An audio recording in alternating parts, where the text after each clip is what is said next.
I think after many of your Kona wins, you kind of went into some kind of post-race slump or something even nearing depression. Is that correct? How has that shaped your mindset? I mean, that's maybe painful after a win, and maybe your expectations were high, and maybe you needed to try to maybe that built pressure for you to continue that. Is that correct? Yeah, that's correct. Yeah, and I think a lot of athletes. I don't have any trouble mentioning this because I mentioned on several other podcasts and publicly I've mentioned it. I think a lot of athletes and entertainers that put a lot of pressure on themselves and are sort of put on this false pedestal that you're amazing, amazing, amazing, amazing, amazing person, is that you're not really amazing. Uh, when you think about yourself, well, I can race well in this this particular sport. So I wrestled with depression for a long time. I felt it in my early 20s, and it kind of manifested even more when I was racing triathlon. And it wasn't just a post race fallout.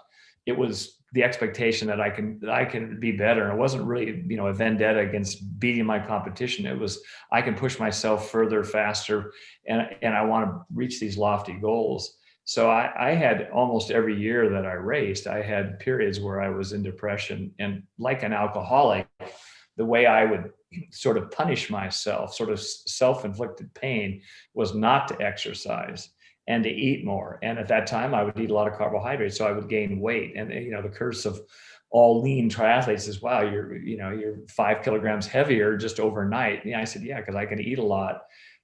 You'd wake up the next day and say, I need to train and I want to do this much. For me, it was all or nothing. If I had a 20K run, I couldn't run 10K. That was a letdown. So I would do zero. And a lot of people don't really understand that, but I think it's analogous to an alcoholic. You're going to drink the whole bottle, not just a glass of wine. And that's how I sort of poisoned my mind in manifesting this depression that I had, and I had it quite badly. So I was able to, come out of that. And so what people would see was the end result. Oh, gee, you're going to win again in this race. And I'm thinking, oh man, I'm a mental wreck.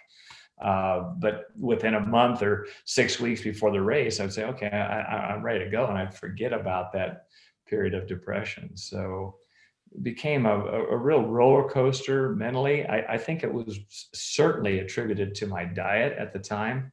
And I was a carbohydrate machine. And that affects, that gut brain connection, which Carell, you're very familiar with, is huge. And I think I was poisoning my gut at the same time as affecting my brain, because I would eat, any kind of carbohydrate. I would eat mountains of them because most of the time I was exercising. And when I wasn't in depression, I'd gain a lot of weight.